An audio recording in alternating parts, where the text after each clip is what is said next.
जय हिंद बच्चों। आज मैं आप लोगों को पढ़ाऊंगा रिस्पायरेशन, श्वसन।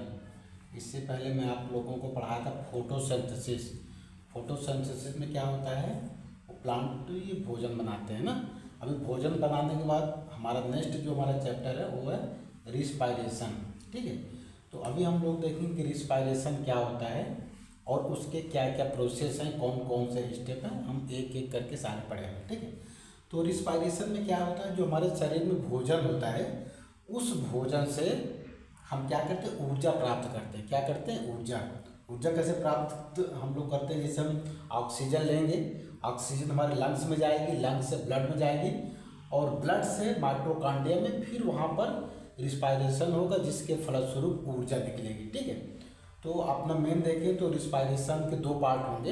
एक पार्ट वो होगा जो वायुमंडल से ऑक्सीजन को लंग्स तक ले जाएगा और दूसरा पार्ट होगा जहाँ पर माइटोकॉन्ड्रिया में भोजन का रिस्पायरेशन होता है। तो ठीक है, दो पार्ट में होगा, एक एक पार्ट हम आपको आसानी से पढ़ा रहे हैं। ठीक है, तो रिस्पायरेशन देखें तो रिस्पायरेशन एक ऑक्सीकरण, ये बहुत पूछता है क्वेश्चन। रिस्पायरेशन क्या है, एक ऑक्सीकरण की क्रिया है।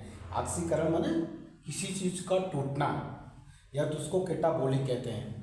ठीक है, तो ये हमारा रिस्पायरेशन कौन सी क्रिया है, ऑक्सीकरण क्रिया है। ये बहुत सारे कंपटीशन में पूछता है कि रिस्पायरेशन कौन सा एक्शन है, तो आप क्या बोलेंगे, ऑक्सीकरण की क्रिया है। दूसरा, इस क्रिया के फलस्वरूप हमको ऊर्जा मिलती और उष्मा मिलती है। क्या मिलती है, ऊर्जा और उष्मा मिलती है, और ये उष्मा जो है ब्लड के माध्यम से पूरे शरीर का टेम्परेचर नियंत्रित होता है इससे। ठीक है, तो मेन उद्देश्य क्या होगा, रिस्पायरेशन का ऊर्जा निकलती है। ठीक है, और ये कौन सी क्रिया है, उपचयी है। क्या है, उपचयी मान इसमें भोजन का टूटना आता है। ठीक है, तो ये हुआ इसका डिफिनीशन हो गई। ठीक है, अब देखेंगे कि रिस्पायरेशन के अंग कौन कौन से हैं, किस अंग से होता है रिस्पायरेशन और किन किन जंतुओं में कैसे कैसे रिस्पायरेशन होता है। ठीक है, तो सबसे हम देखें तो स्तनधारियों का जो मेन अंग है उनका फेफड़ा होता है। जितने भी अंग मैमल्स हैं, मैमल्स में जो रिस्पायरेशन का मेन पार्ट क्या है, लंग्स है। अभी हम आपको लंग्स के बारे में बताएंगे ये कैसे होता है। तो जितने भी स्तनधारी हैं जो अपने बच्चों को दूध पिलाते हैं, स्तनधारियों में जो रिस्पायरेशन का मेन पार्ट क्या है, लंग्स होता है। और ये हमारा दूसरा आ गया, कीट पतंगे जो इंसेक्ट वगैरह हैं उनमें जो लंग्स का काम करता है वो श्वास नली करता है। क्या करता है, श्वास नली, ट्रेकिया। ठीक है, तो जितने भी कीट अपना कीट पतंगे हैं उसमें श्वसन जो है उनके ट्रेकिया में होता है। किसमें होता है, ट्रेकिया में होता है। अब इसके बाद जो जीव जंतु जो जल में रहते हैं, तो जल वाले जीव जंतु जो जितने भी हैं उनमें क्या होता है, गिल्स होता है। उनमें रिस्पायरेशन किसके द्वारा होता है, गिल्स के द्वारा होता है। आपने मछली देखा होगा, मछली में देखे होंगे तो एक जो उसका गल्फर होता है मुंह के पीछे, ये अपना रेड कलर के छोटे छोटे छोटे छोटे पार्ट होते हैं, इनको गिल्स होते हैं। इन्हीं के द्वारा मछली क्या आती है, पानी लेती है, पानी इन्हीं गिल्स के माध्यम में जाता है और गिल्स से ऑक्सीजन वो ले लेते हैं। ठीक है, तो जितने भी जलीय जंतु हैं उनमें रिस्पायरेशन जो श्वसन होता है वो गिल्स के द्वारा होता है। गिल्स आपको बताए हैं, मछली होती, मछली वगैरह वो पानी पीते मुंह में, उनके मुंह के बगल में छोटे छोटे छोटे छोटे रेड आकार की रचनाएं होती हैं जिसको गिल्स कहते हैं, और जैसे पानी लेती है वो पानी से ऑक्सीजन को ले लेती है। ठीक है, और ये मेढक होता है, ये मेढक के भी हम देखेंगे तो दो रूप होते हैं। जब वो मेढक बच्चा होता है तो उसको टैडपोल कहते हैं। क्या कहते हैं, जब मेढक वो मछली के सेम ही आपको जैसे दिखता है मछली, और उसमें आप डिफरेंस नहीं करते, जब छोटा होता है मेढक का बच्चा उसको टैडपोल कहते हैं। और टैडपोल में जो श्वसन होता है उसमें ये गिल्स द्वारा करता है। क्या, गिल्स, क्योंकि वो जो मेढक का बच्चा होता है वो मछली के समान होता है, तो इसलिए वो गिल्स के द्वारा करता है। और फिर जब वो बड़ा होता है, जमीन पे आता है, तो वो लंग्स के द्वारा करता है। किसके द्वारा, लंग्स के। लेकिन जब बहुत गर्मी पड़ती रहती या तो बहुत ठंड पड़ती रहती तो मेढक जमीन के अंदर चला जाता है। ठीक है, उस समय उसका लंग्स नहीं काम करता, गिल्स भी नहीं काम करता। उस समय जो मेढक है वो रिस्पायरेशन किसके द्वारा करता है, स्किन के द्वारा करता है। किसके द्वारा करता है, स्किन के द्वारा करता है। तो ये मेढक में भी ये भी क्वेश्चन बहुत सारा पूछता है, तो आपको ध्यान रखना। टैडपोल माने जब लार्वा अवस्था में रहेगा तो गिल्स द्वारा करेगा, जब बड़ा हो जाएगा तो जमीन पे रहेगा तो लंग्स खुद के द्वारा करेगा, और जब ज़मीन के नीचे दो समय में जाता है, आप लोग याद रखिएगा, एक बहुत गर्मी और बहुत ठंडी, ज़मीन के नीचे जाके सुसुप्ता अवस्था में रहता है, इनएक्टिव फॉर्म में रहता है, तो उस समय मेढक के स्किन से उसका रिस्पायरेशन होता है। अब जो लंग्स का पहला पार्ट है वो हमारा ब्रीथिंग है। क्या है? ब्रीथिंग। ब्रीथिंग माने सांस लेना। क्या? सांस। ब्रीथिंग के दो पार्ट होते हैं। कितने पार्ट होते हैं? दो पार्ट, इंस्पायरेशन और एक्सपायरेशन।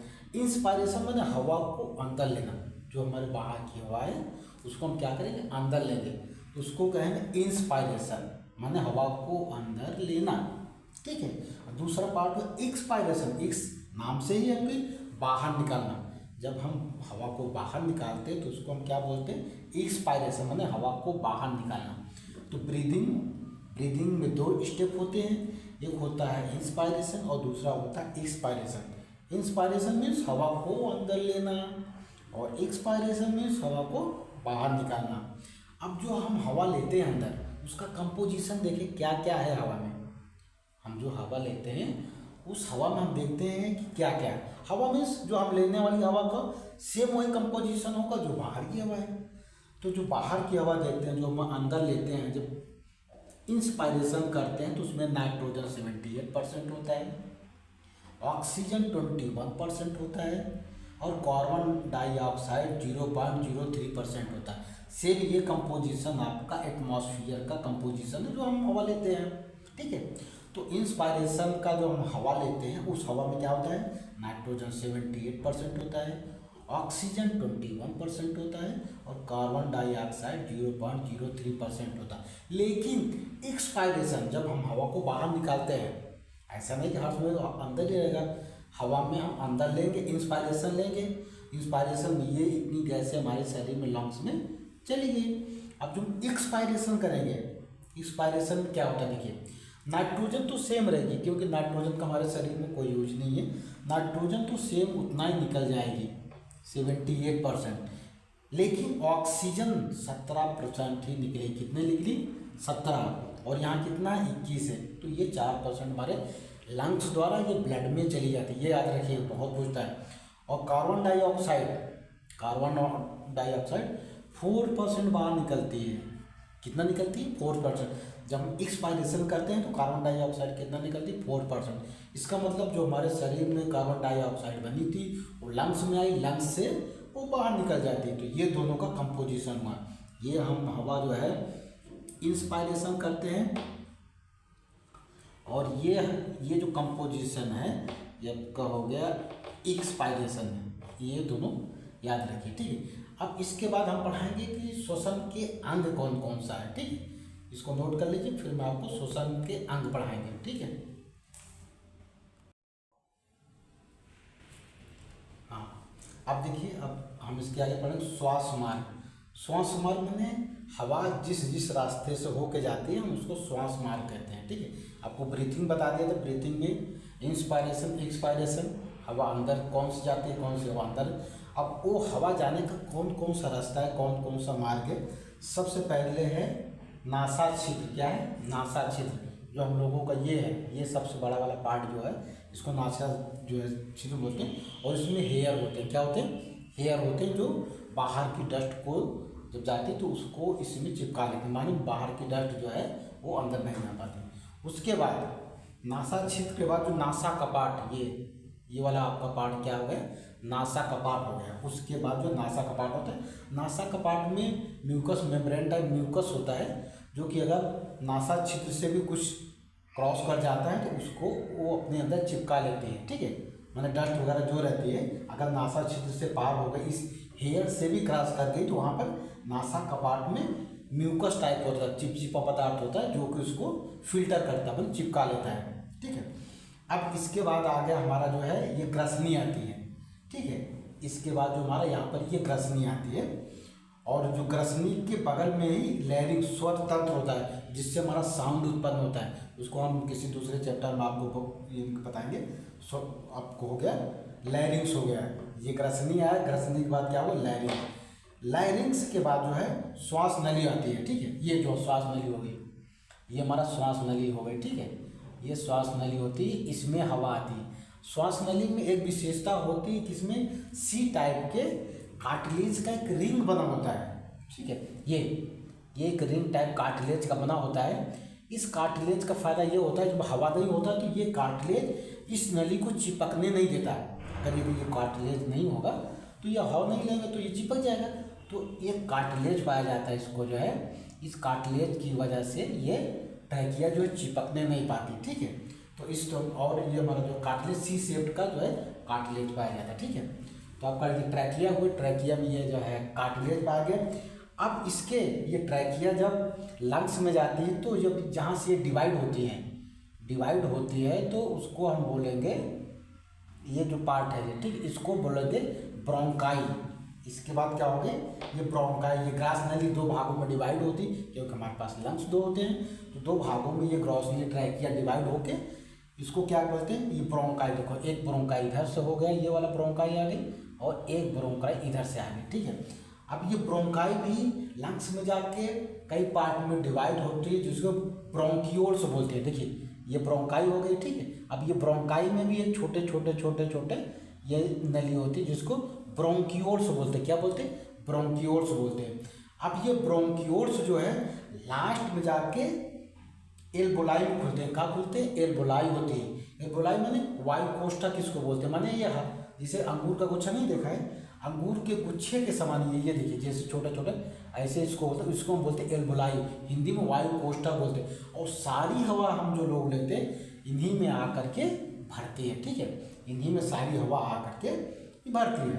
अब देखो एल्बोलाई हो गया। अब देखो हमने ये जो ऑक्सीजन लिया, जो हमारा हवा लिया, एयर लिया, क्या लिया, एयर लिया। एयर पहले ये जो नासा छिद्र, फिर नासा का पार्ट, फिर अपना जो ग्रसनी में गई, फिर जो ग्रसनी के बाद जो है ये सब लैरिंग्स में जाता है जहाँ से साउंड उत्पन्न होता है। लैरिंग्स के बाद ये हमारा जो ट्रैकिया में आई, ट्रैकिया से किसके आई, ये ब्रोंकियोल में, और ब्रोंकियोल्स माने ये ब्रोंकियोलस में आई, और ब्रोंकियोलस से आकर के लास्ट में एल्बोलाई में आ गई। कहाँ पे आ गई, एल्बोलाई का, ठीक है। अब देखिए जो हमारा अब लास्ट में हवा कहाँ आ गई, एल्बोलाई। अब ये हमारा एल्बोलाई है, ये देखिए मैं मान लेता हूँ कि ये हमारा एल्बोलाई है। क्या है, एल्बोलाई हो गया, एल्बोलाई।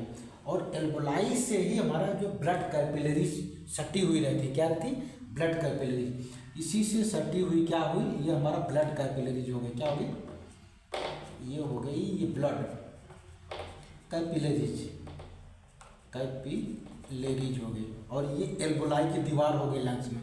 अब देखो ब्लड कैपिलरी में जो है ब्लड आ रहा है, और एल्बोलाई में क्या है, एयर है। तो यहाँ से एल्बोलाई से जो ऑक्सीजन होती है, क्या ऑक्सीजन चली जाती है ब्लड कैपिलरी में, क्या चली जाती है, ऑक्सीजन चली जाती है ब्लड कैपिलरी में। और जो हमारा जो है ये ब्लड वेसल में जो कैपिलरी में जो CO2 होती है, क्या होती है, CO2, वो चली जाती है लंग्स में। कहाँ चली जाती है, CO2, क्या CO2 हमारा चली जाए एल्बोलाई में। एल्बोलाई से फिर लंग्स में गई, लंग्स से फिर हम जब बाहर सांस छोड़ते हैं तो वो जो है सांस के द्वारा बाहर चली जाती है। तो अभी देखो ऑक्सीजन को हमने कहाँ पहुँचाया, एयर में आई, एयर से ट्रैकिया, ट्रैकिया से ब्रोंकाई, फिर ब्रोंकाई से ब्रोंकियोल, ब्रोंकियोल से एल्बोलाई आई।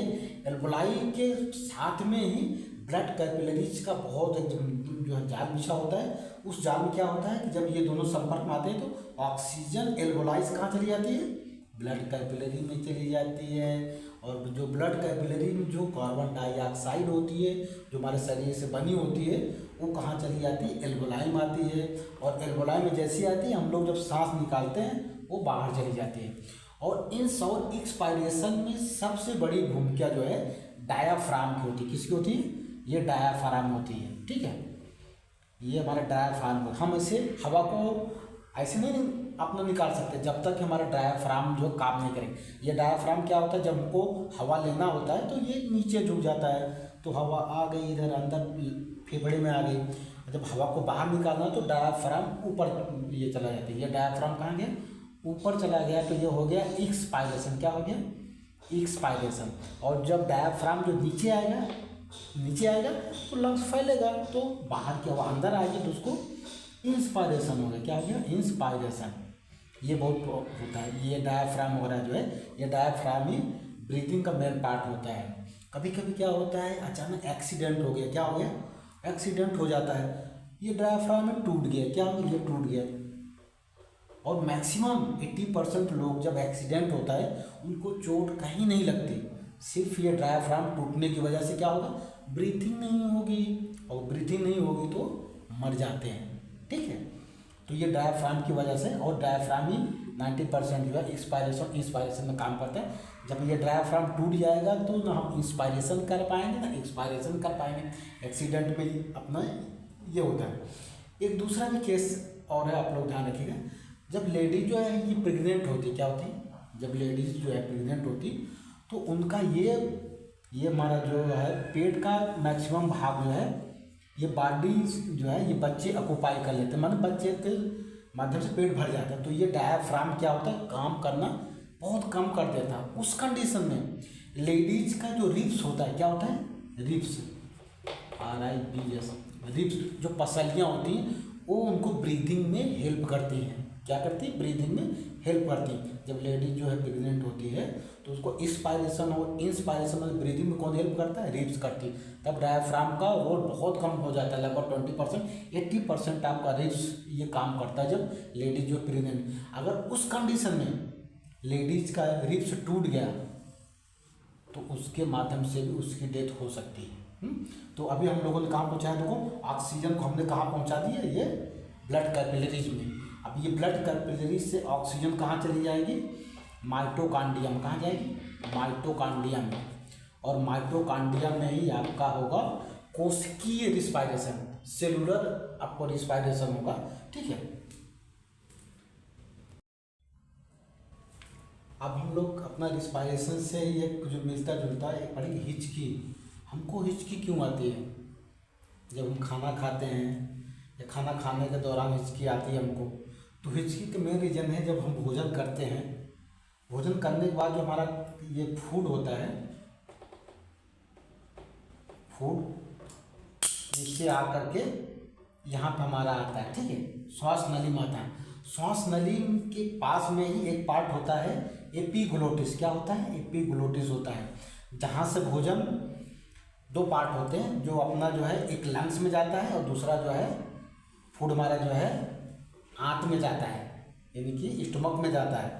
तो उस पार्ट को जो सेपरेट करता है उसको एपीग्लोटिस करता है। क्या करता है, एपीग्लोटिस। एपीग्लोटिस ही मेन काम करता है। जब हवा आती है तो हवा को लंग्स में जाने देता है, ये देखिए ये छोटा सा एपीग्लोटिस। ठीक है, अब जैसे ही आपका हवा आई तो ये फूड नली को बंद कर देता है, भोजन लंग्स में चला जाता है। और जैसे फूड आया तो ये एयर पाइप को बंद कर देता है, एयर पाइप को बंद कर देता है तो भोजन जो है स्टमक में पहुंच जाता है। और इसका मेन कंट्रोल जो है ये ब्रेन करता है। क्या करता है, ब्रेन। ये ब्रेन के कंट्रोल द्वारा ही ये होता है, क्योंकि हम लोग तो कंट्रोल कर नहीं पाएंगे कि भाई कब हवा ले रहे हैं, कब भोजन कर रहे हैं। तो हम लोग ये ब्रेन से, कभी कभी हम लोग खाना खाते समय या कुछ अपना ये करते हैं उसमें कुछ सोचने लगते हैं। अब सोचने लगते हैं तो ये हमारा एपीग्लोटिस को मैसेज ही नहीं जा पाता भाई हवा आ रही है कि खाना आ रहा है, इसलिए एपीग्लोटिस जो है ये डिसफंक्शनिंग हो जाता है, काम करना बंद कर देता है। जिससे क्या होता है कि ये भोजन ये अपना स्टमक में ना आकर के लंग्स में आना शुरू कर, और जैसे लंग्स में आना शुरू होता है, ये लंग्स का जो पार्ट होता है वो बहुत तेज से एक प्रेशर लगाता है। क्या लगाता है, प्रेशर, जिससे भोजन लंग्स में ना जा करके वो फिर फूड नली में आता है। और इसी को ही हम लोग हिचकी बोलते हैं। क्या बोलते हैं, हिचकी बोलते हैं। तो इसीलिए बोला जाता है कि खाना खाते समय या कुछ करते समय आप ज़्यादा मत सोचिए, खाना खा रहे तो खाना ही खाइए। तो ये हमारा एपीग्लोटिस ये ट्रैफिक पुलिस का काम करता है। क्या करता है, ये ट्रैफिक पुलिस का काम करता है। खाना भोजन आया तो भोजन को ये अपना जो है स्टमक में ले जाता है, अगर हवा आई तो हवा को यहाँ लेता है, ये बराबर से कंट्रोल करता है। और कभी कभी हम लोग सोचते रहते हैं किसके बारे में सोच रहे, क्या सोच रहे, तो इसको कंट्रोल नहीं हो पाता। तो जिस वजह से हमको हिचकी आती है, भोजन हमारा जो है जिसको हिंदी में छिछनी बोलते हैं, हम लोग खाना खाते समय छिछन जाते हैं, तो ये हमारा जो है छिछनी। ठीक है, ये आपका हिचकी हो गया। हिचकी का मेन पार्ट जो है एपीग्लोटिस की वजह से होता है। ठीक है, अब छोटा छोटा और 2-3 क्वेश्चन आते हैं बहुत सारा। टाइडल वॉल्यूम क्या है, क्या है टाइडल वॉल्यूम। टाइडल वॉल्यूम होता है कि एक हम नॉर्मल अवस्था में जितनी हवा को अंदर लेते हैं उसको टाइडल वॉल्यूम। क्या हो गया, एक बार में हम जितना लंग्स में हवा लेते हैं उसको टाइडल वॉल्यूम। ये लगभग 500 ml होता है। क्या होता है, 500 ml होता है। दूसरा आता है टोटल लंग्स कैपेसिटी। कैपेसिटी ये माना होता है कि हम एक बार में फोर्सफुली कितनी हवा ले रहे हैं। ठीक है, एक बार में हम कितनी हवा ले सकते हैं, जैसे माने आपका जितना मैक्सिमम हवा ले सकते हैं उसको हम टोटल लंग्स कैपेसिटी बोलते हैं। ये लगभग 6000 ml होता है। कितना हो? 6000 ml होता है। अब देखिए बहुत सारा होता है जो हमारा ऑक्सीजन का सिलेंडर होता है, आप लोग देखे होंगे ऑक्सीजन के सिलेंडर का भी बहुत सारा क्वेश्चन पूछता है, तो मैं आप लोगों को बता दूं। जब हम लोग पर्वत के लिए जाते, चढ़ने के लिए जब कोई सिलेंडर ले जाते तो उसमें ऑक्सीजन और नाइट्रोजन भरा होता है। क्या होता है? नाइट्रोजन भरा होता है। जब हम समुद्र में जाते हैं, ज़्यादा गहराई नहीं हो, नॉर्मल सब पानी में जाते हैं, वहाँ भी ऑक्सीजन और नाइट्रोजन ही भरा होता है। लेकिन जब हम समुद्र में बहुत गहराई तक जाते हैं तो वहाँ पर ऑक्सीजन के साथ जो सिलेंडर में हीलियम भरा होता है। क्या होता है? हीलियम भरा होता है। अभी आप लोग बोलेंगे कि चलो ऑक्सीजन तो ठीक है, ऑक्सीजन तो चाहिए, इसलिए नाइट्रोजन क्यों भरी जाती है? इसलिए भरी जाती है कि नाइट्रोजन हमारे एटमॉस्फेयर में हम लोगों को हैबिट है। नाइट्रोजन हम नहीं लेंगे तो दिक्कत हो जाएगी, क्योंकि नॉर्मल एयर में भी तो नाइट्रोजन जो है 71% होता है, इसलिए नाइट्रोजन इसमें सिलेंडर में भरी जाती है। अब इसके बाद एक और आता है आईसीयू। आईसीयू में पेशेंट को देखेंगे तो वहाँ 2 कैटेगरी होती है पेशेंट की। एक तो होता है नॉर्मल पेशेंट, उसको सांस लेने में दिक्कत हो रही है, ऑक्सीजन नहीं मारना, तो उसको ऑक्सीजन का मास्क लगा करके ऑटो दिया जाता है ना आईसीयू में। ठीक है, आईसीयू का भी बहुत सारा कुछ है। और दूसरा होता है कि वो सांस ले ही नहीं पा रहा है, माने उसके श्वसन अंग कोई काम ही नहीं कर रहा, तो उसमें क्या होता है, उसको वेंटिलेटर पर रखा जाता है। दूसरा क्या होता है, वेंटिलेटर पार्ट होता है। वेंटिलेटर में क्या होता है कि हम श्वास नली में एक पाइप डाल के ऑक्सीजन उसके लंग्स तक पहुंचाते हैं। किस काम पर? लंग्स तक पहुंचाते हैं। तो आईसीयू हो गया। आईसीयू में 2 कंडीशन बताए, एक नॉर्मल हो गया, एक वेंटिलेटर पे होते हैं। अभी क्या होता है, जो ये धुएं का भी बताता हूँ। धुएं में क्या होता है, कार्बन मोनोऑक्साइड होता है। क्या होता है? धुएं में कार्बन मोनोऑक्साइड होता है, इसलिए ये हेल्थ के लिए बहुत हानिकारक होता है। ये कैसे होता है मैं बता दूँ। जब हमारा ऑक्सीजन है, ये क्या है, ऑक्सीजन, और हमारा ब्लड में हीमोग्लोबिन, क्या है, हीमोग्लोबिन। जब ऑक्सीजन जाती है तो ऑक्सीजन हीमोग्लोबिन से मिल करके ऑक्सी हीमोग्लोबिन बनता है। क्या बनता है? Oxy haemoglobin. ऑक्सी हीमोग्लोबिन बन जाए, ये ब्लड में जाकर के ऑक्सीजन को छोड़ के फिर हीमोग्लोबिन हो जाता है। लेकिन अगर यहाँ ये हमारा धुआं है, धुआं में कार्बन मोनोऑक्साइड है, अगर यहाँ इसको धुआं मिल गया तो क्या करेगा, ये जो है हीमोग्लोबिन ये पगला जाएगा। क्या हो जाएगा? ये पागल हो जाएगा। ये ऑक्सीजन O2 को छोड़ देगा, O2 से कोई मतलब नहीं रखेगा, क्योंकि हीमोग्लोबिन जो है कार्बन मोनोऑक्साइड के साथ जो है ज़्यादा कंबाइंड हो जाएगा, और ये फिर आपको ऑक्सीजन को लेगा ही नहीं, और कार्बन मोनोऑक्साइड के साथ बना लेगा और ऑक्सीजन नहीं लेगा। इसलिए हम लोग जो धुएं में जाते हैं तो हमको ऑक्सीजन की कमी होने लगती है। माने क्या होता है कि हीमोग्लोबिन जो हमारे शरीर में ऑक्सीजन को ले जाता है ब्लड में, वो ऑक्सीजन को नहीं लेगा, क्योंकि वो ज़्यादा प्यार किससे करने लगे, कार्बन मोनोऑक्साइड से। वो कार्बन मोनोऑक्साइड का आपके शरीर में ले जाएगा लंग्स में, पूरा लंग्स को कार्बन मोनोऑक्साइड से भर देगा, तो आपको उसमें बहुत दिक्कत होगी। इसलिए धुएं वगैरह में ज़्यादा नहीं रहना चाहिए। तो ये ऑल ऑफ ये आपका रिस्पायरेशन हमने बताया। आपका रिस्पायरेशन में क्या होता है, भोजन का ऑक्सीकरण होता है, आपका ऊर्जा उत्पन्न होती है और ऊष्मा उत्पन्न होती है। ठीक है, और उसके पार्ट बताए क्या क्या पार्ट होता है, एक्सपायरेशन क्या होता है, फिर कौन कौन सा ट्रैक होते हैं। अभी देखो, अब हम लोग एक पार्ट में पढ़ा दिया आपको कि ऑक्सीजन हवा से हमारे माइटोकॉन्ड्रिया तक पहुंची। बहुत नॉर्मल आपको बताया कैसे कैसे पहुंचा। ये सब आया, ट्रैकिया में आया, फिर ब्रोंक्यूल्स में आया, ब्रोंक्यूली में आया, फिर एल्वोलाई में आया, एल्वोलाई से आकर के हीमोग्लोबिन जो है, हीमोग्लोबिन से मिल करके हीमोग्लोबिन ले गया, उसको ब्लड में छोड़ा, ब्लड से माइटोकॉन्ड्रिया तक पहुंच गई। अब हम नेक्स्ट वाले चैप्टर में पढ़ेंगे, अपना रिस्पायरेशन का सेकंड पार्ट पढ़ेंगे कि माइटोकॉन्ड्रिया में रिस्पायरेशन कैसे होता है, माने सेलुलर रिस्पायरेशन कैसे होता है। नेक्स्ट पार्ट में आप लोगों को पढ़ाएंगे। ये आपका फर्स्ट पार्ट हो गया। आप लोग ध्यान से पढ़िए। कुछ भी आपको कमेंट वगैरह हो तो कमेंट सेक्शन में लिख करके मेरे को आप बताएंगे, तो मैं उसी अनुसार और भी पढ़ाऊँगा। ये फर्स्ट पार्ट होगा। नेक्स्ट पार्ट में हम आपको सेलुलर आपका रिस्पायरेशन बताएंगे। धन्यवाद, थैंक यू।